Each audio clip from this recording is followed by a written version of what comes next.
One belt one road, शायद ये हमारी दुनिया का सबसे बड़ा माशी प्रोजेक्ट है।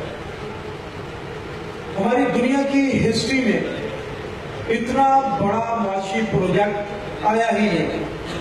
न कभी किसी ने पेश किया, न अमेरिका ने, न बरतानिया ने, न नेपोलियन ने, न हारून ने, न नमरूद ने, न फिरौन ने, किसी ने पेश ही नहीं किया। बड़े बड़े एनालाइजर्स कह रहे हैं इट्स अ गेम चेंजर, ये गेम तब्दील कर देगा, बाजी उलट देगा। और हमारी दुनिया की बेशतर आबादी शायद इसे सही तरह समझ नहीं पाई, और जो इसे समझ चुके हैं या तो वो खौफ से काम रहे या खुशी से काम रहे। मैंने ही बता रहे हैं कि it's a untold new world order, ये गैर ऐलानिया न्यू वर्ल्ड ऑर्डर है। ये लाखों किलोमीटर लंबी मोटरवेज, हजारों किलोमीटर लंबी हाईवेज, लॉजिस्टिक्स पोर्ट्स, दर्जनों बंदरगाहों का एक ऐसा मजबूत निजाम है जो हमारी ज़राअत, हमारी तिजारत, हमारी सनत, हमारी इन्वेस्टमेंट, हमारी प्रोडक्शन और तरसील का शाहकार होगा। यह एक ऐसा प्रोजेक्ट है जो हमारी दुनिया की सियासी, जोग्राफियाई और दिफाई नक्शाबंदी नए सिरे से करेगा। दुनिया के बड़े बड़े बुर्ज उल्टा कर रख देगा। इससे पहले कि हम इसकी डिटेल में जाए, पहले इसके बैकग्राउंड में चलते हैं ताकि आपको इस बात को समझने में आसानी हो। चाइना इस दुनिया की सबसे बड़ी आबादी, 1.38 बिलियन इंसानों का मुल्क है। ये कतर नहीं है जिसकी 8 लाख आबादी होगी, डेनमार्क नहीं है जिसकी 45 लाख आबादी होगी, लिबिया नहीं है जिसकी 48 लाख आबादी होगी, बल्कि 100 लाख का 1 करोड़, 100 करोड़ का 1 अरब, और ये 1 अरब 38 करोड़ इंसानों का मुल्क है। इस दुनिया की सबसे बड़ी आबादी 20.6% ऑफ द वर्ल्ड। ये दुनिया की सबसे बड़ी पॉपुलेशन को रोजगार फराहम कर रहा है, खुराक दे रहा है। किस तरह? ये प्राइवेट सेक्टर से ही मुमकिन है। ये लोग फैक्ट्रियों में काम करते हैं, मिलों में काम करते हैं, और दुनिया की सबसे बड़ी प्रोडक्टिव इंडस्ट्री चाइना के अंदर, छोटी बड़ी बड़ी हर किस्म की इंडस्ट्री, सैकड़ों नहीं है, हजारों नहीं है, बल्कि लाखों की तादाद में ये इंडस्ट्री है चाइना के अंदर। और इस इंडस्ट्री से जो प्रोडक्शन होती है, जो माल पैदा होता है, वो जब मंडी में रखा जाता है, आपको अंदाजा होगा आपकी मार्केट के अंदर अगर 2 दुकानें खुल जाए तो रेट कम हो जाते हैं, और अगर 4 दुकानें खुल जाए तो क्या होता है? पहला दुकानदार देता है 10 रुपए का, दूसरा दुकानदार देगा 9.5 का, तीसरा दुकानदार देगा 9.25 का, और चौथा दुकानदार देगा 9 का। यानी कि कंपटीशन होता है मार्केट के अंदर, और मार्केट अपने कम तरीन लेवल पर आ जाती है, और वही बड़ी मार्केट होती है। इस दुनिया की सबसे बड़ी इंडस्ट्री से प्रोड्यूस होने वाले माल, उससे जो मंडी बनती है, उसने चाइना को बना दिया इस दुनिया की सबसे बड़ी मंडी। और इस मंडी के अंदर जो माल आता है जिस इंडस्ट्री से, उस इंडस्ट्री को चलाने के लिए चाइना को ऑयल की जरूरत है। चाइना की डेली ऑयल की रिक्वायरमेंट, जो अगले दिन सुबह से पहले खत्म हो जाता है, 1 करोड़ बैरल से ज्यादा है डेली। अगले दिन सुबह 1 करोड़ बैरल से ज्यादा तेल खत्म हो चुका है, अगले दिन नया चाहिए। 40 लाख बैरल डेली चाइना से प्रोड्यूस हो रहा है, और 60 लाख बैरल डेली चाइना बाहर से इंपोर्ट कर रहा है, और ये दुनिया का सबसे बड़ा एनर्जी का इंपोर्टर बन चुका है। किसी वक्त में अमेरिका था, लेकिन अब चाइना है इस ऑयल का इंपोर्टर। अच्छा, इस इंडस्ट्री से जो माल प्रोड्यूस हो रहा है, उसका अंदाजा लगाए। हमारे मुल्क की सुई, मोमबत्ती, अमेरिका के एप्पल्स कंप्यूटर को खोल के देखें, अंदर जगह जगह लिखा होता है मेड इन चाइना। अमेरिका की सैटेलाइट को खला में छोड़ के आने का काम कौन कर रहा है? चाइना की कंपनियां। पूरी दुनिया की मईशत, पूरी दुनिया की तिजारत और पूरी दुनिया की मंडियों तक रसाई हासिल कर चुकी है चाइना की प्रोडक्शन। बिलाशुबा चाइना इस दुनिया का सबसे बड़ा प्रोडक्टिव इलाका है। हम प्रोजेक्टर लेने गए मार्केट के अंदर, उन्होंने कहा कि 80,000 का मिलेगा अगर आपको यूरोप से डिलीवर करवाएंगे, और अगर हांगकांग से डिलीवर करवाएंगे तो ये 43,000 का होगा। मैं हैरान रह गया। मैंने कहा हांगकांग से यानी कि चाइना का?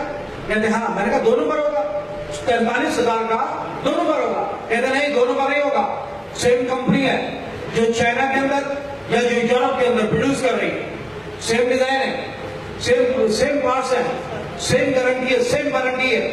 बस फर्क इतना है कि यूरोप के अंदर बिजली का रेट बहुत ज्यादा है, चाइना के अंदर बिजली का रेट बहुत कम है।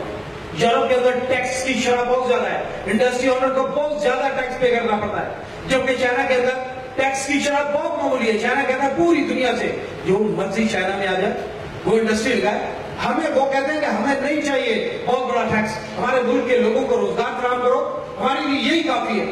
तो इसका मतलब है कि इंडस्ट्री ओनर के लिए एक बहुत बड़ा चार्मिंग एक पॉइंट बन चुका था। उसके बाद यूरोप के अंदर एक मजदूर जो काम करता है अप्रोक्सीमेटली 1 लाख रुपया तनख्वाह लेता है, और वही चाइना के अंदर 40,000 के अंदर काम कर देता है मजदूर। तो क्या हुआ कि प्रोडक्शन आधी कीमत में भी उनको सस्ती पड़ती है, और पूरी दुनिया की मल्टीनेशनल कंपनियां चाइना की तरफ शिफ्ट हो गई, हो रही नहीं है, हो गई है। पूरी दुनिया की मल्टीनेशनल कंपनियां उन्होंने अपने यूनिट्स चाइना में लाकर लगा दिए गए हैं, क्योंकि लो कॉस्ट है। इस पूरी दुनिया की सबसे बड़ी प्रोडक्शन के लिए चाइना ने अब तकसीम का निजाम, डिलीवरी का निजाम भी बनाना था, जो अरबों चाइनीज बना रहे हैं, डब्बों में पैक कर रहे हैं, कंटेनर में पैक कर रहे हैं, और वो कंटेनर में पैक किया जाने वाला माल बहरी जहाजों के जरिए पूरी दुनिया में फैलाया जाता है। और इस मकसद के लिए दुनिया की सबसे बड़ी बंदरगाह अमेरिका में नहीं है, सिंगापुर में नहीं है, बल्कि चाइना में शंघाई की बंदरगाह इस दुनिया की सबसे बड़ी बंदरगाह है। और सिर्फ शंघाई नहीं, बल्कि दुनिया की 10 बड़ी बंदरगाहों में से 7 बड़ी बंदरगाहें चाइना के अंदर ही हैं। इस दुनिया की 7 बड़ी बंदरगाहें जो हर घंटे सैकड़ों कंटेनर डिस्पैच कर रही है पूरी दुनिया के लिए, यूरोप के लिए, एशिया के लिए, अरबिया के लिए, अफ्रीका के लिए, फॉर ईस्ट के लिए, अमेरिका के लिए, पूरी दुनिया के लिए वो माल डिस्पैच कर रहे हैं, और पूरी दुनिया में सप्लाई हो रहा है वो माल। इस सफाई को बरकरार रखने के लिए और जारी रखने के लिए चाइना ने एक मंसूबा बनाया था। मैंने आपको बताया 1 बेल्ट 1 रोड मंसूबा। चाइना ने कहा ये पूरी एक बेल्ट है, ये एशिया, ये यूरोप, ये अरबिया, ये अफ्रीका, ये एक ही बेल्ट है। तो 1 रोड का मंसूबा उसने बनाया, और इसमें सबसे पहले मैरीटाइम सिल्क रूट था, यानी कि समुद्री शाहराह रेशम। और उसके अंदर उन्होंने क्या किया कि ये चाइना की बंदरगाह से चलते हैं, और शीलन वियतनाम की बंदरगाह, वहां से इंडोनेशिया, मलाक्का लेक से होता हुआ, और ये गाले कलकत्ता, उसके बाद ये ग्वादर, दुबई, खलीज फारस के अंदरूनी जो रियासतें बंदरगाह हैं तक, और यहीं से ये समुद्री रास्ता निकलता है यमन के साहिलों से होता हुआ, और यहाँ मिस्र को नेपोलियन ने काट दिया था, और काट के नहर स्विस बनाई थी। इस नहर स्विस से गुजरता है। पहले यूरोप का रास्ता था 20,000 किलोमीटर, 20,000 किलोमीटर, बहुत महंगा था। अब हो गया तकरीबन अप्रोक्सीमेटली 4-5 हजार किलोमीटर, यानी कि ये यमन के साहिलों से नहर फिर से गुजर के यहाँ गुजर सकते हैं और यूरोप में जा सकते हैं, और यहीं से रास्ता जाता है अफ्रीका की बाकी बंदरगाहों को। तो उसने इन बंदरगाहों को मजबूत किया, करोड़ों नहीं अरबों डॉलर इन्वेस्ट किए, और एक तरतीब बनाई मोतियों की लड़ी के नाम से कि यहाँ हमारी सप्लाई नहीं रुकनी चाहिए। एक दिन की सप्लाई रुकने का मतलब है लाखों नहीं, करोड़ों नहीं, अरबों इंसानों को भूखा देखना, और ये चाइना की गवर्नमेंट कबूल नहीं कर सकती, चाइना ये बर्दाश्त नहीं कर सकता। उसने कहा ये तकसीम मुस्तकिल होनी चाहिए और नॉन स्टॉप होनी चाहिए। जो चाइना ने यहाँ पर बहरी बेड़ा खड़ा किया हुआ है गवादर में, वो अमेरिकन साथ में बहरी बेड़े से कहीं आगे की चीज है। उसके बाद गाले, श्रीलंका, वहां भी अमेरिका की चाइना की नेवी मौजूद है।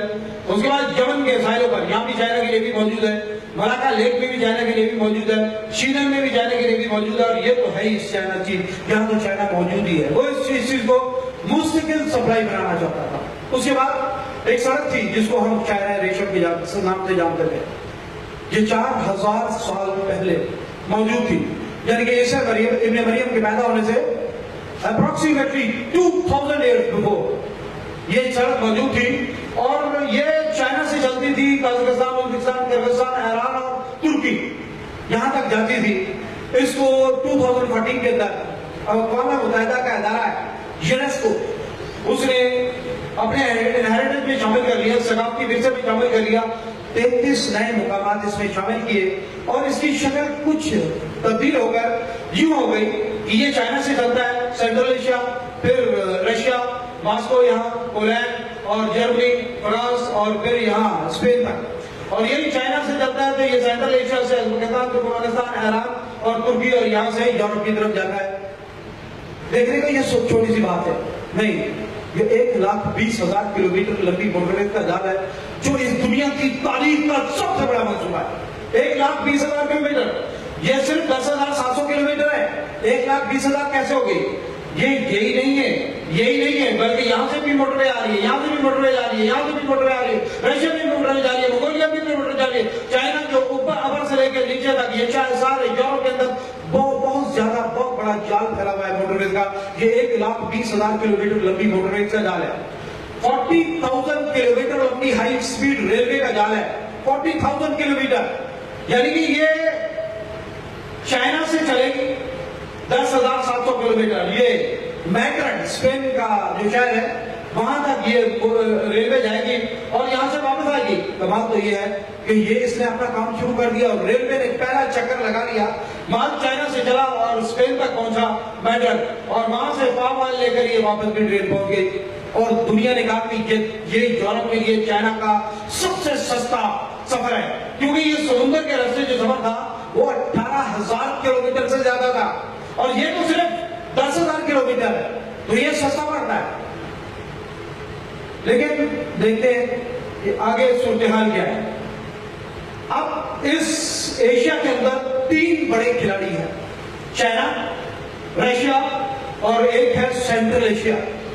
सेंट्रल एशिया के पास खलीज फारस के बाद दुनिया के सबसे बड़े ऑयल रिजर्व हैं। 336 billion cubic metre billion barrel तेल के जखायर है, 521 बिलियन क्यूबिक मीटर गैस के जखायर है, 10,000 टन एक मुल्क के अंदर सोने के जखायर है। ये बहुत बड़ा एनर्जी रिच इलाका है और इसीलिए शायद रशिया ने यहाँ कब्जा किया था और आगे अफगानिस्तान पर कब्जा किया था। अब चाइना, सेंट्रल एशिया और रशिया की तेल और गैस की पैदावार बहुत है और रशिया को भी मंडी चाहिए, वो भी चाहता है कि माल सेल करे, चाइना भी चाहता है माल सेल करे और ये अपने एनर्जी रिसोर्सेज को निकालना चाहते हैं।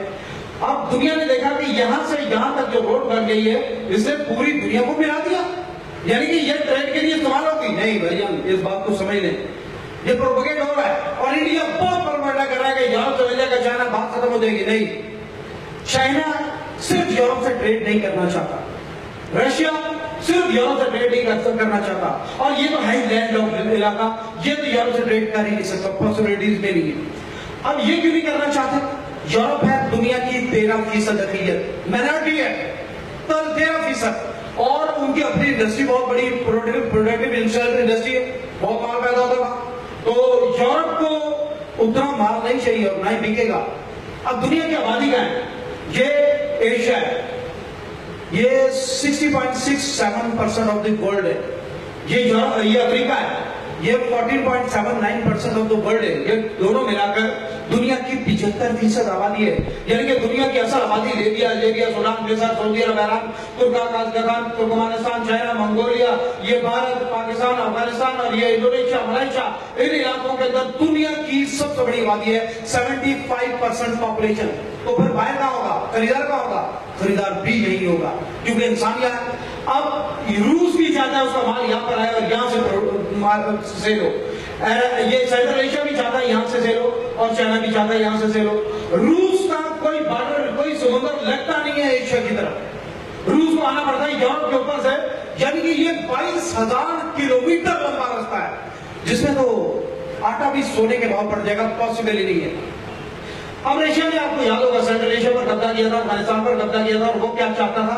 आगे आकर बॉम्ब वाटर तक अप्रोच चाहता था। यही बता देना आपके बुजुर्ग गर्म पानी को अप्रोच चाहता था, क्योंकि अगर इस जगह तक वो पहुंच जाए तो दुनिया की सबसे बड़ी मार्केट उसके कदमों में होगी और उनके पास और कोई हल भी नहीं। हाँ, इंडिया ने आपको ऑप्शन दिया है, इंडिया ने कहा कि हम ये 14 की बंदरगाह बना रहे हैं और ये बंदरगाह बन जाएगी, सेंट्रल एशिया भी आराम में है और रशिया भी सेंट्रल एशिया के रस्ते आराम में है और आराम से चाबहार की बंदरगाह में है और यहाँ से अफ्रीका में, अरबिया में, एशिया में जहां मर्जी आप ट्रेड करें। लेकिन ये एक बहुत बड़ा धोखा है जो सिर्फ मुस्लिम दुनिया को दिया गया है। ये इंडियंस हैं धोखेबाज। हेनरी किसिंजर अपनी किताब में लिखा है कि बड़े-सगीर में मुसलमान एक आला कौम जबकि हिंदू एक शातिर कौम है। अब देखें, इन्होंने चाबहार की बंदरगाह को की डेप्थ, आपने शायद नेट पर पढ़ा हो, नहीं तो जाके स्टडी करें। चाबहार की डेप्थ जो है वो 11 मीटर से ज्यादा नहीं है, 11 मीटर से ज्यादा डेप्थ नहीं है और 11 मीटर गहरे समुद्रों के अंदर कंटेनर शिप्स नहीं आ सकते। बड़े बहरी जहाज जिनके ऊपर कंटेनर लगे होते वो नहीं आ सकते, यानी कि ट्रेड यहां नहीं हो सकती। ये बड़े जहाज खुले समुद्रों में खड़े होंगे और छोटे जहाजों में माल भर भर के वहां तक भेजेंगे, ये पॉसिबल ही नहीं है, बहुत महंगा और नामुमकिन अमल है। ये चाबहार की बंदरगाह से नहीं हो सकती, ट्रेड नहीं हो सकती। अब सवाल ये पैदा होता है कि इंडिया क्यों मना रहा है। इंडिया ने अपनी फौज भेजी अफगानिस्तान के अंदर और इंडिया चाहता है उसको सप्लाई बरकरार रखना, पाकिस्तान उसको रास्ता नहीं दे रहा और वो समुद्र के रास्ते से चाबहार तक जाते हैं। आप हैरान रह जाएंगे, चाबहार से जो सड़क बन रही है वो सेंट्रल एशिया की तरफ नहीं बनी।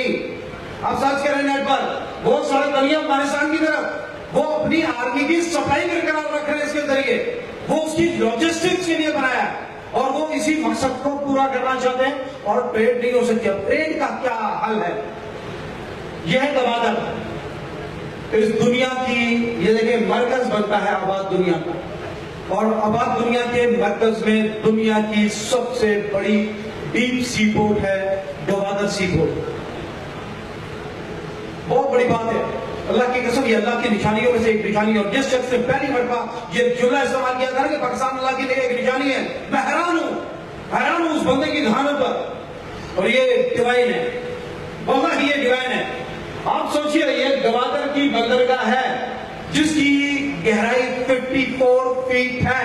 इस दुनिया के अंदर कोई बहरी जहाज ऐसा नहीं बना जो गवादर के अंदर आ ना सकता हो और वहां पर सामान ना उतार सकता और लोड ना हो सकता। सेंट्रल एशिया के साथ पाकिस्तान के जो साबिक वज़ीर-ए-आज़म के साबिक सदर थे सरदारी साहब, उन्होंने एक वायदा किया सेंट्रल एशिया और रशिया को और लिख कर दे दिया रशिया को कि हम आपको अप्रोच देते हैं, यहां तक सड़क आप लाएं और यहां से आगे सड़क हम बनाएंगे और इस गवादर तक आपको अप्रोच दे देंगे। सेंट्रल एशिया भी और रूस भी अपना माल लाए, मामूली टैक्स अदा करें, हमारे टोल टैक्स वाले बैठे ना थोड़ा सा खर्चा लेते हैं, मामूली टैक्स अदा करें और यहां पर आके अपना ओपन मार्केट में माल ले आए। ये सिर्फ टोल टैक्स लाखों में नहीं है, करोड़ों में नहीं है, अरबों में नहीं है, ये बिलियंस ऑफ डॉलर में होगा क्योंकि ये 7 मुल्कों का माल आएगा। पूरी दुनिया की जरूरत है ये एनर्जी और ये मिनरल जो है और ये एनर्जी सोर्स रशिया के जो है, ये बहुत बड़ी बात है। इसके ऊपर आगे चल के बात करते हैं। लेकिन आप देखें कि चाइना क्या सोच, चाइनीज क्या कह रहे हैं, जरा देखें इसको। 2,000 kilometer road and rail link connecting Kashgar in West China's Xinjiang Uyghur Autonomous Region to Pakistan's southwestern port of Gwadar. For China, it reduces transportation time of goods and energy. Currently, exports from China to the Middle East and Africa via the Strait of Malacca take about 45 days. That could be reduced to less than 10 days going through Gwadar port. In a broader view, the corridor will closely connect Central Asia, West Asia and Gulf states through economic and energy cooperation. मैंने आपको बताया था ये divine है, ये खुदादाद है, ये अल्लाह की तरफ से।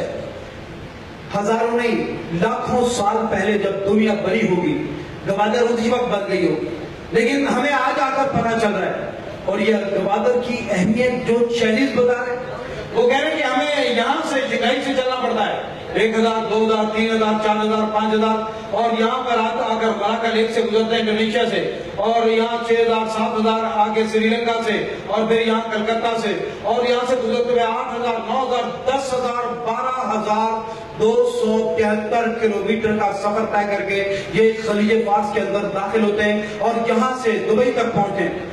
यहां से ये तेल लेकर वापस चलते हैं और यही 12273 किलोमीटर का सफर करते हैं। चाइनीज क्या बता रहे हैं? ये 45 डेज का सफर है, यही बताया ना उन्होंने, 45 डेज।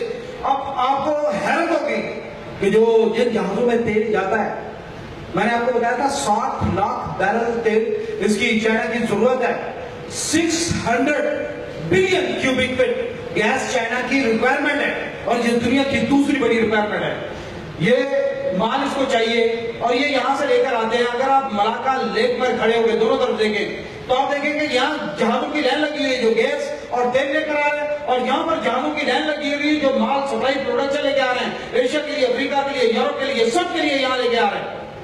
और एक मुतवस्सत जहाज जो टैंकर होता है, ऑयल का टैंकर, वो जो किराया लेते हैं वो है $67,000 पर डे, यानी कि 45 डेज का जो किराया बनता है वो अप्रोक्सीमेटली $30 लाख बनता है एक सफर का किराया। $30 लाख का मतलब है करोड़ों नहीं, ये अरबों की बात है। अरबों रुपया खर्च करते हैं और ये अरबों नहीं, बहुत आगे बात बढ़ जाती है। और यहीं से वो माल आता है जो मुसलसल बहरी जहाजों के जरिए पूरी दुनिया को सप्लाई हो रहा है। तो चाइनीज ने कहा हमें एक अपॉर्चुनिटी मिली है, हम इतना लंबा सफर क्यों करें, यहाँ भी तो हम मौजूद है ना। यहां से आने के बजाय हम मौजूद हैं चाइना में खंजराब से ऊपर, जहां से हम उतरे यहाँ पर ये सड़क बना ले और यहाँ पर गवादर दुनिया की सबसे बड़ी डीप सी पोर्ट पर आ ले तो हमारा सफर ही समझ जाएगा। ये अप्रोक्सीमेटली 7 दिन का सफर है और इस सड़क के साथ एक तेल की लाइन डल रही है और एक गैस की लाइन डल रही है। गैस की लाइन में से गैस जाएगी और चाइना की रिक्वायरमेंट आपको बताइए कि 600 बिलियन क्यूबिक फीट गैस की रिक्वायरमेंट है उसकी, और ये बहुत बड़ी रिक्वायरमेंट है। आप अंदाजा कीजिए लाइन गुजरेगी टैक्स की तरह होगा उसका। जो तेल की लाइन यहां से गुजरेगी और चाइना के लिए तेल ले जाएगी, वो दुनिया की सबसे बड़ी तेल की रिक्वायरमेंट को पूरा करने जा रही है। मैंने आपको बताया था कि नहर स्विस को काटकर नेपोलियन ने एक रास्ता बना दिया था और अब दुनिया का जो यूरोप की डिमांड है तेल की वो यहां से गुजरती है नहर स्विस में से, और यूरोप की 40 लाख बैरल रोजाना की डिमांड है। जब वो तेल यहां से गुजरता है तो नहर स्विस से मिस्र टैक्स वसूल करता है और पूरे मिस्र का बजट पूरा हो जाता है इस नहर स्विस के रेवेन्यू से। यहां से 40 लाख बैरल गुजर रहा है, आपकी मिट्टी के नीचे से 60 लाख बैरल गुजर रहा है। आप इमेजिन कीजिए चाइना को $60 लाख पर डे सेविंग होगी, $60 लाख पर डे सेविंग होगी, और आपका जो रेवेन्यू बनेगा उसमें से वो मिलियंस में नहीं होगा, वो दर्जनों बिलियन में होगा। पूरी दुनिया सर पकड़ के बैठ गई है। इंडिया परेशान हो गया है कि क्या होने जा रहा है। आप गौर कीजिए, तेल निकालेंगे सऊदी अरब, कुवैत, इराक, ईरान, ये सारे ममालिक तेल निकालेंगे, हाथ पैर खाली करेंगे, तेल निकालेंगे, इसमें डालेंगे, इसको हम पंप करेंगे, जगह जगह रीपंप करेंगे, चाइना के अंदर जाके तेल निकलेगा और चाइनीज 1.5 अरब के करीब चाइनीज दिन रात काम करके इंडस्ट्री में काम करेंगे, उस तेल को यूज करेंगे। अरब ममालिक तेल निकालेंगे, चाइनीज यूज करेंगे और हमारे अंदर यहां से गुजरेगा और हमें बिलियंस ऑफ डॉलर का मालिक बना देगा। हमारी गवर्नमेंट भागी फिर रही है, तरले करती फिर रही है IMF के, वर्ल्ड बैंक के, कि भाई हमें कर्जा ले जाए, हमारा बजट चल जाए। ये इतना होगा, सिर्फ तेल का नहीं गैस का भी रेट होगा कि आप तो अंदाजा नहीं कर सकते। आप जब फ्री हो बैठे कैलकुलेट करें, आप यकीन करेंगे कि पाकिस्तान अल्लाह की एक निशानी है और अल्लाह ताला ने आपकी तखलीक किसी खास मकसद से की है। इस कौम को, दुनिया की छठी बड़ी कौम को, अलैहिस्सलाम की पहली एटॉमिक पावर को अल्लाह ताला कुछ देना चाहता है और अल्लाह ताला कुछ काम लेना चाहता है आप लोगों से। तेल जाएगा चाइना में लोग काम करेंगे, दिन रात प्रोडक्शन होगी और चाइना से वो प्रोडक्शन डब्बों में पैक होगी, कंटेनरों में पैक होगी, और फिर वो कंटेनरों में पैक होने के बाद वो सारा माल मुख्तलिफ जो शिपिंग पोर्ट्स है वहां नहीं जाएगा, शिपिंग पोर्ट्स पर नहीं जाएगा, बल्कि कहां जाएगा? शिपिंग पोर्ट्स पे जाएगा तो 45 डेज का सफर करना पड़ेगा उसे वापस आने के लिए। वो क्या करेंगे? वो सारा माल इस सड़क के जरिए लाएंगे और ग्वादर तक लाएंगे, और एक अंदाजा के मुताबिक 1 लाख ट्रक हर हफ्ते आपके ग्वादर की तरफ, चाइना की तरफ से इन आउट करेंगे। 1 लाख ट्रक, ये नेटो की सप्लाई नहीं होगी, बल्कि ये तजारती ट्रक है जो कि बाकायदा टैक्स देंगे, और आप कुछ और नहीं करेंगे, उनसे टूल टैक्स वसूल करेंगे, जिसके लिए मोटरवे बनाई थी। याद होगा आपने, एक मरतबा हमारी गवर्नमेंट ने कहा था कि हम मोटरवे नहीं बना सकते, तो कोरियन कंपनी ने कहा था कि जो बना रही थी उसने कहा हम बना देते हैं, उसके ऊपर टूल टैक्स लगाने दिया हमें, हम इसका कीमत भी वसूल कर लेंगे और मुनाफा भी ले लेंगे। उनको अंदाजा था और उनके अंदाजे के मुताबिक 2001 के अंदर इसका रेवेन्यू 20 बिलियन होना था इस मोटरवे का। अगर चाइना से रास्ता मुकम्मल हो जाता है 20 बिलियन रेवेन्यू होना था। और ये 2001 के अंदाजे शुमारे जब सोने का रेट 5,000 रुपए तोला था। आज सोने का रेट आप देखें, आज करेंसी की कदर देखें, आज के अंदाजे के मुताबिक ये अप्रोक्सीमेटली 100 बिलियन से ज्यादा रेवेन्यू बनता है इस सड़क का। क्यों आपके जर्नल कह रहे हैं कि इस मंसूबे को जरूर मुकम्मल करेंगे। मैं आपको बता रहा हूं ये पूरा वन बेल्ट वन रोड मंसूबा सिमट कर इस गवादर की तरफ आ जाएगा। ये वाहिद रास्ता होगा इसके लिए। उसके बाद ये देखिए, यहां से यहां तक यानी कि खंजराब से लेकर ये गवादर तक मोटरवे बन रही है। इस मोटरवे में जो बन रही है आपकी गवर्नमेंट पैसे नहीं लगा रही, बल्कि हुआ क्या है, मिलिट्री पैसा लगा रही है और मिलिट्री बना रही है और आपके ताजिर बरादरी पैसा लगा रही है मिलिट्री की गारंटी के ऊपर। गारंटर बनी है मिलिट्री और आपके ताजिर बरादरी उसमें इन्वेस्ट कर रही है और उनको उम्मीद है कि ये एटॉमिक पावर मुल्क है, इसकी मिलिट्री कहीं नहीं जाती, तो हमें पैसा वापस मिल जाएगा।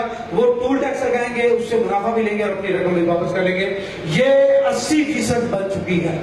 अब 46 बिलियन डॉलर कहां जाना है, वो कहां जाएगा, कौन खाएगा? देखिए यहां से 1 2 3 4 5 6 7 8 9 10 11 12 13 14 15 16 बिजली घर हैं जो मोटरवे के इर्द लग रहे हैं। ये 16,400 मेगावाट प्रोड्यूस कर रहे हैं, करने जा रहे हैं 16,500 मेगावाट, यानी कि पाकिस्तान की जो टोटल प्रोडक्शन इस वक्त उससे ज्यादा प्रोड्यूस कर रहे जा रहे हैं मोटरवे पर। इसका मतलब है कि सियालकोट, लाहौर, फैसलाबाद, मौज लग जाएगी? नहीं, ये आपके शहरों के लिए नहीं है। ये मोटरवे के साथ साथ ये लगेंगे और मोटरवे के साथ प्लाट काटे जा रहे हैं, इंडस्ट्रियल एस्टेट्स कायम की जा रही है। आपकी गवर्नमेंट ने बाकायदा डिपार्टमेंट कायम कर दिया है जो लाइसेंस जारी करेगा। चाइना की, अरबिया की, यूरोप के अखबारों के अंदर इश्तार दिए जा चुके हैं कि गवादर पोर्ट के रोड के ऊपर यानी कि अप्रोच बता रहे हैं, ये दुनिया की सबसे बड़ी मंडी बनने जा रहा है। इस रोड के ऊपर इंडस्ट्रीज के लिए प्लाट मुख्तस किए जा चुके हैं। बिजली चाइना के रेट पे मिलेगी, वो चाइनीज कंपनियां ये लगा रही हैं और वो इसी के रेवेन्यू में से पैसे पूरे करेंगी। बिजली चाइना के रेट पे मिलेगी और हमारी गवर्नमेंट टैक्स बहुत कम लेगी। यानी कि आप आए इन्वेस्ट करें, कागजी खर्चा करें और उसके बाद यहाँ पर इंडस्ट्री लगाएं, आपकी फैक्ट्री की गेट के ऊपर मीटर लगाएंगे और उससे आपको बिजली मिलती रहेगी और प्रोडक्शन जो होगी उससे गवादर रोड के ऊपर माल आएगा और गवादर में माल पहुंच जाएगा। और उससे बड़ी बात मैंने आपको बताया था, पाकिस्तान दुनिया की 6वीं बड़ी आबादी है, 20 करोड़ है आप दुनिया के अंदर।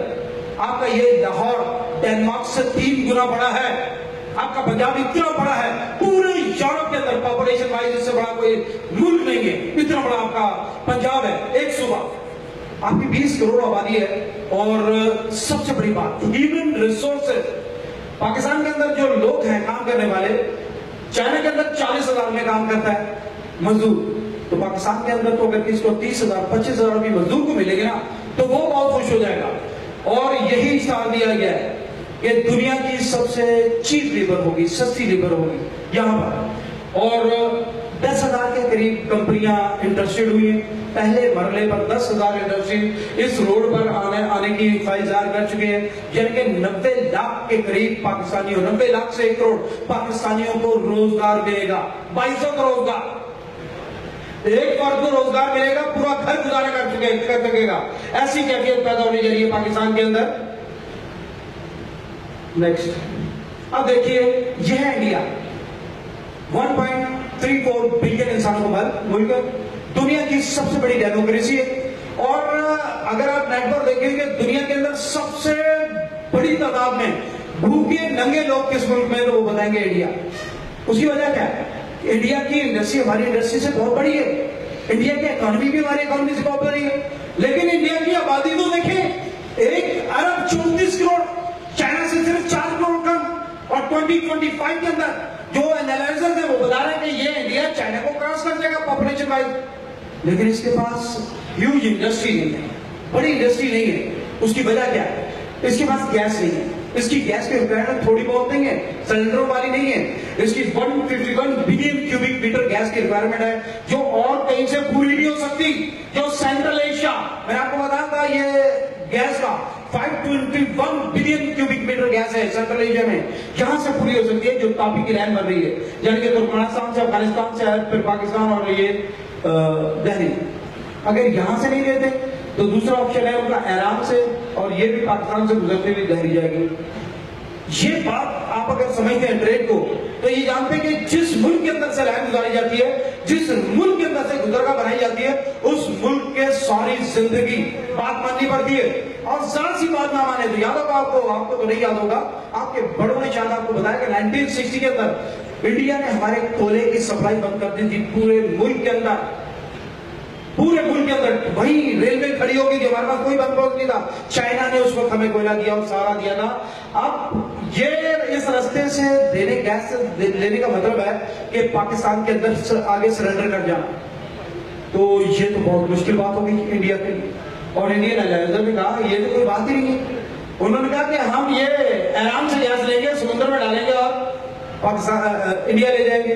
तो देखिए पाकिस्तान की गवर्नमेंट ने क्या इकदाम उठाया इसके जवाब में।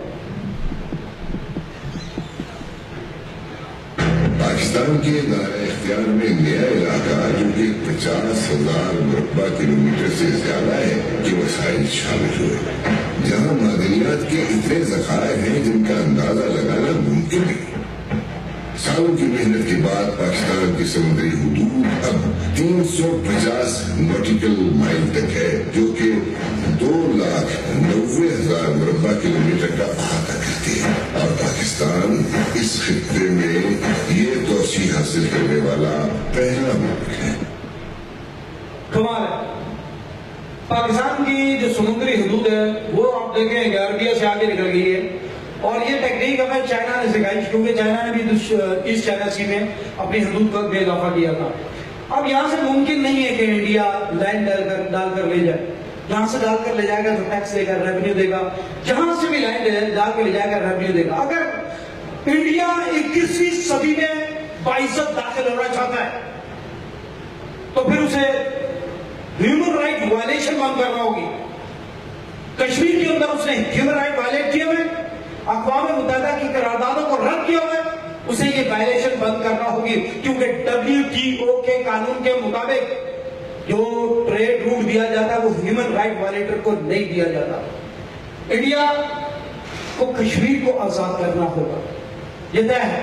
अगर उसे रास्ता चाहिए पाकिस्तान से तो कश्मीर को आजाद करना होगा। थोड़ा सब्र कीजिए, थोड़ा हौसला कीजिए, कश्मीर को आजाद करना होगा और हिंदुस्तान के मुसलमानों को अमन देना होगा, RSS के गुंडों को लगाम देना होगा।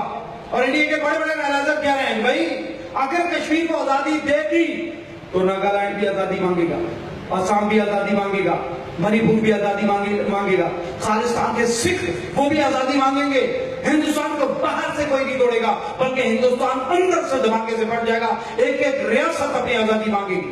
दुनिया जब 21वीं सदी के अंदर तिजारत के दौर के अंदर दाखिल हो रही होगी, बहुत बड़ी मिकदार के अंदर दुनिया में ट्रेड हो रही होगी, दुनिया के सारे ममालिक उससे मफाद उठा रहे होंगे, उस वक्त इस दुनिया की सबसे बड़ी डेमोक्रेसी अपनी जिंदगी और मौत की जंग लड़ी होगी। और ये मैं नहीं कह रहा हूं, ये मेरा फैसला नहीं है, अल्लाह के नबी ने 1400 साल पहले कह दिया था। हिंदुस्तान के लिए स्टेटस लिखा जा चुका है, सारे इशारे बता रहे हैं इकोनॉमी के, इंडिया ग्रोथ करेगा, लेकिन हम कहते हैं नहीं, इंडिया ग्रोथ नहीं करेगा, क्योंकि अल्लाह के नबी ने फरमाया इस उम्मत के नौजवान उठेंगे, हिंदुस्तान के खिलाफ जंग लड़ेंगे, हिंदुस्तान के सरकारों को जंजीरों में जकड़ कराएंगे। इसका मतलब है फ्रेश इंडिया का कोई स्टेटस नहीं है, और दुनिया के नक्शे में नहीं होगा। और ये उस नबी ने बताया सल्लल्लाहु अलैहि वसल्लम, जिस नबी ने एक उंगली से इशारा किया, अल्लाह रब्बुल इज्जत ने चांद के 2 टुकड़े कर दिए। ये आसमानों के फैसले हैं, आसमानों से उतरने हैं। इंडिया का स्टेटस यही होगा, वो 21वीं सदी में बाइज्जत दाखिल नहीं होगा इंशाअल्लाह। अब देखिए आपके जो दुश्मन है इंडिया, इजराइल, अमेरिका, वो कभी भी नहीं बर्दाश्त करेंगे। आपने याद होगा 2 साल पहले आपने क्या किया, आपको कहीं से पैसे की उम्मीद आई, आपने 8 हाथों से खरीद ली, 8 हाथों से, इतना बड़ा सौदा। जब भी पाकिस्तान के पास पैसा आया, अगर मिलिट्री एस्टैब्लिशमेंट का बस आया तो असला खरीदा गया। आप वो बात भूल गए जिनके वज़ीर आज़म ने कहा था हम घास खा के गुजारा करेंगे लेकिन एटम बम बनाएंगे, और आप खड़े हैं इस दुनिया के अंदर एक एटॉमिक पावर 34 इस्लामी मुल्कों की सरबराही कर रहे हैं, क़यादत कर रहे हैं, पूरी दुनिया के मुसलमान मुल्क आपसे उम्मीदें लगा कर बैठे हैं। और कमाल है, मैं कुछ अर्सा पहले ह्यूमैनिटेरियंस के ऊपर एक ब्रीफिंग तैयार कर रहा था और इस सिलसिले में मुझे तौरात को भी पढ़ना पड़ा, इंजील को भी पढ़ना पड़ा, या पढ़ा यानी कि बाइबल का मुताला किया कि देखिए पुरानी किताबों में से ह्यूमैनिटेरियंस के बारे में कोई निकलता है, कोई इंसानियत की खिदमत के बारे में कोई अल्फाज निकलते हैं तो मैं हैरान रह गया। मैंने तौरात पढ़ी, तौरात खोली, तौरात पढ़ी, तौरात में लिखा है एक मशरिक की तरफ से फौज उठेगी जो यरूशलेम की दीवारों के साथ आकर एक जंग खड़ी करेगी और यह दुनिया की तारीख की सबसे बड़ी जंग होगी। सेम वर्डिंग बाइबल के अंदर लिखा है 6 एंजल, एक श्याल मादा गिरा देगा शीशी में से, बाइबल उठा के पढ़े हैरान रह जाएंगे। और क्या होगा, फरात खुश्क हो जाएगा, और जब फरात खुश्क हो जाएगा मशरिक की तरफ से एक लश्कर उठेगा और वो लश्कर आएगा और आर्मगेडोन, हरमगेदोन, मजीदो एक वादी है इस्राएल की, वहां आकर दुनिया की तारीख की सबसे बड़ी जंग खड़ी करेगा। और अगर आपको कोई शक हो तो आर्मगेडोन लिखकर सर्च करें, आपको सब कुछ पता चल जाएगा। अमेरिका के 1000 नशरियाती इदारे इसकी तहकीक कर रहे हैं और इसराइल का प्राइम मिनिस्टर वो इसके बारे में बहुत तैयारी कर रहे हैं। वो बाइबल में लिखा है कि जब वो जंग होगी तो भाई यहूदी मार दिए जाएंगे, बाइबल के अंदर लिखा हुआ बात है, 2 भाई यहूदी मार दिए जाएंगे और ऐसी खौफनाक जंग होगी कि यरूशलेम से 200 मील तक इंसानी खून, जिस्मों की लाशों और हथियारों से हटा पड़ा होगा। अल्लाह के नबी ने फरमाया मुल्हमतुल कुबरा, एक बहुत बड़ी जंग होगी और उस जंग के अंदर क्या होगा, यरूशलेम की दीवारों के साथ ये मशरिक की तरफ से एक लश्कर उठेगा और वो उठ के लड़ेगा यरूशलेम की दीवारों के साथ। और वो लश्कर, अल्लाह के नबी ने सहाबा किराम को कहा तुमसे हथियार बेहतर होंगे उनके, और तुम्हारे लोगों से बेहतर शाहसवार होंगे, वो जंगी होंगे, और अल्लाह इस्लाम को उनके जरिए इज्जत देगा। जब ये सारी चीजें हमने पढ़ी मैं हैरान रह गया। तीनों आसमानी मज़ाहिर एक जंग के बारे में बात कर रहे हैं। आप ग्रेस आंसर की किताब है वो पढ़ें, वो बताती है कि हमारे 7 जनरल, वो लिखी है उसने, फोर्सिंग गॉड्स हैंड लेकर पढ़ रहे हैं, वो कहते हैं हमारे 7 सदर इस जंग की तैयारी कर रहे हैं। इजराइल इसी मकसद से बना था, इसी मकसद से बना था। और वो इजराइल का पहला प्राइम मिनिस्टर कहता है हमें खतरा अरबों से नहीं है। आपने सुनी होगी वो उसकी स्पीच, वो कहता है हमें खतरा अरबों से नहीं है बल्कि हमें खतरा उससे है जो मछली के अंदर उभर रहा है। वो leather of Arab is more dangerous for us than the Arab themselves। और ये अरबों से मोहब्बत करने वाले पाकिस्तानी जो हैं, ये हमारे लिए अरबों से खतरनाक है, वो पाकिस्तान के दुश्मन है। और आपने गौर नहीं किया अफगानिस्तान, इंडिया के अंदर जब इजराइल के तैयारी उतरे हमारे एटमी प्लांट को तबाह करने के लिए, कितनी दूर से क्या रिश्ता था, क्योंकि हमने भी अपने SSG का कैंप है उसके अंदर जो संगे भी लगाया हुआ है उसके ऊपर एक हदफ बताया दिल्ली और दूसरा हदफ बताया हमने यरूशलेम, 4,990 किलोमीटर यरूशलेम हमारा हदफ है। आपके पासपोर्ट के ऊपर आज भी लिखा हुआ है कि ये दुनिया के हर मुल्क के लिए कारआमद है लेकिन इजराइल के लिए नहीं। अब उन्होंने क्या किया, वो बर्दाश्त नहीं करेंगे और वो मशरिक की तरफ से उस ताकत को नहीं उठने देना चाहते, वो निशानियां ही खत्म कर देना चाहते हैं जो इसराइल की बर्बादी की हो। और उन्होंने क्या किया, ये इंडिया के साथ मिलकर बाकायदा वो पूरी प्लानिंग जंग के अंदर शामिल है, अमेरिका और इंडिया इसके अंदर शामिल है और ये इंडिया को सपोर्ट कर रहा है। इंडिया प्लान क्या कर रहा है देखे जरा। भारतीय मुख्य पाक चीन इक़्तिसादी राहदारी को सबूताज करने के लिए बेचैन। अनिल धस्माना की 3 रुकनी टीम में मेजर जनरल राजेश्वर सिंह भी शामिल है। मजीद जानने में एक्सप्रेस न्यूज के नुमाइंदे अहमद मंसूर से अहमद, भारत की एक और साजिश बेनकाब हो गई है, क्या अपडेट करेंगे आप हमें? जी बिल्कुल मलिया, भारत ने पाकिस्तान को एक बड़ा नुकसान पहुंचाने की तैयारी की है और बाइस्मात जराए ने इस साजिश को बेनकाब किया है और इस हवाले से तफसीलात सामने आई है। भारतीय खुफिया एजेंसी रॉ में चाइना पाकिस्तान इकोनॉमिक कॉरिडोर मंसूबे को नाकाम बनाने के लिए एक खूबी सेटअप जो है वो कायम कर दिया गया है। अनिल धस्माना जो है स्पेशल सेक्रेटरी रॉ, वो उनकी तसल्ली की गई है। बहुत कम है और अमीर मोहतरम आया ही चाहते हैं, तो मैं अपनी बात को मुख्तसर करता हूँ और बात को खत्म करते हैं। साफ सी बात है कि ये हमारी जो इक़्तिसादी राहदारी है ये गेम चेंजर है। मैंने बताया था ये दुनिया के बड़े बड़े गेम को, बड़ी बड़ी जो असामियां हैं उनको उल्टा करेगी। तो उन्होंने इसके खिलाफ काम शुरू किया और हैरत के वाकया हुआ कि दुनिया तक की तारीख में पहली मर्तबा इस तरह हुआ है कि किसी मुल्क का इंटेलिजेंस का इतना बड़ा अफसर गिरफ्तार हुआ किसी मुल्क से। गुलबशन यादव बलोचिस्तान में रॉ के जो बड़े मंसूबे थे उसका एक कलीदी और सबसे अहम किरदार बताया गया है। रॉ के सर्विंग ऑफिसर के जरिए उसने सबसे अहम इंकशाफ ये किया है कि उसका सबसे बड़ा मंसूबा बलूचिस्तान में पाकिस्तान चीन इक्तिसादी राहदारी मंसूबे को नाकाम बनाना था। उसके खिलाफ वो भरपूर काम कर रहा था और उसके लिए एक नेटवर्क उसने तश्कील दिया था। पाकिस्तान की इंटेलिजेंस एजेंसीज ने उस नेटवर्क के बारे में भी कलीदी मालूमात हासिल कर ली है।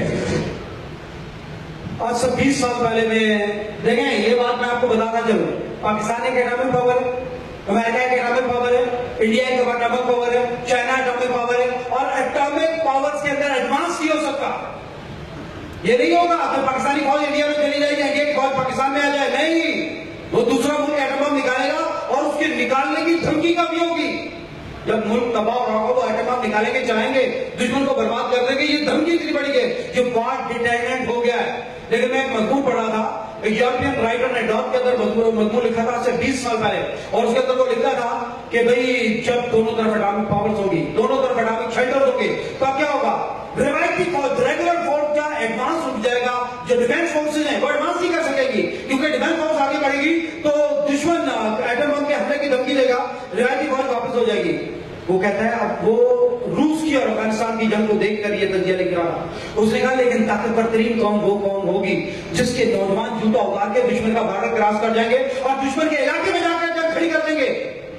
तो दुश्मन किसके पर एटम बम गिराएगा, अपने मुल्क पर, अपने शहरियों पर? नहीं, ये तो नहीं हो सकता। तो अब तो हैंड टू हैंड जंग होगी और वो लिखते हैं वो कौम दूसरी कौमों को खा जाएगी जिसके जवानों का जत्था ताकतवर और बाकायदा मुनज़्ज़म होगा। खुशखबरी है पाकिस्तानियों के लिए कि आपका दुनिया की सबसे बड़ी मुस्लिम एनजीओ है और दुनिया का सबसे बड़ा मजबूत जो नौजवानों का जत्था है वो भी आपके ही पास है, आपके पास है। मैं आर्ट ऑफ वार पढ़ रहा था तो आर्ट ऑफ वार में लिखा, संधू लिखता है कि वो जिनकी मुहारतें दिफा में हैं खुद को जमीन की 9 पट्टों के नीचे छुपा लें, बाढ़ लगा लें, बैरियर लगा लें, किलाबंदी कर लें, मोर्चे खोद लें, वो जमीन में छुप जाए, अपने आप को सील कर लें दुश्मन के हमले से बचने के लिए, वो डिफेंस फोर्स है।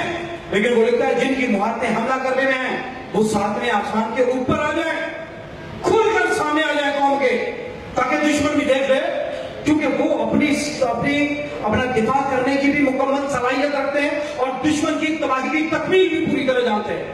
मुझे अच्छी तरह याद है हाफिज सईद साहब ने एक मरतबा कहा था इज्तिमा के मौके पर कि ये ड्रोन हमले अगर तुमसे नहीं रुक जाए हमें बताओ, हम रोकेंगे।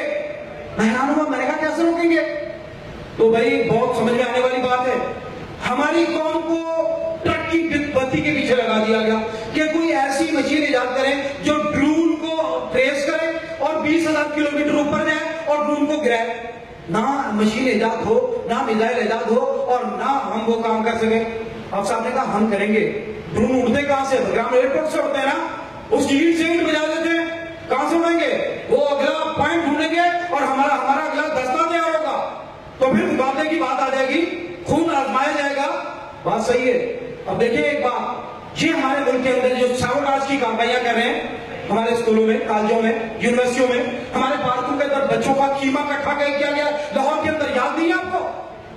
ये सारी कार्रवाइयां एक ताकतवर रियासत के खिलाफ होती हैं, कमजोर रियासत के खिलाफ तो एडवांस होता है ये गोरिल्ला कार्रवाइयां क्यों कर रहे हैं? वो हमें बर्बाद करना चाहते हैं, हमें हर सूरत में पीछे रखना चाहते हैं, एकेडमिक कॉरिडोर से बात रखना चाहते हैं। इसका क्या हाल है? देखें, दुश्मन अगर खड़ा है और वो आपकी तरफ गोली चला रहा है, उसकी गोली को हिट करना ये कहीं की अकलमंदी नहीं है, बल्कि क्या अकलमंदी होगी? मारो गोली उसके सीने के अंदर, जहां से गोली चल रही है उस जगह पर फायर करो, ऑटोमेटिक आपके ऊपर फायर नहीं आएगा।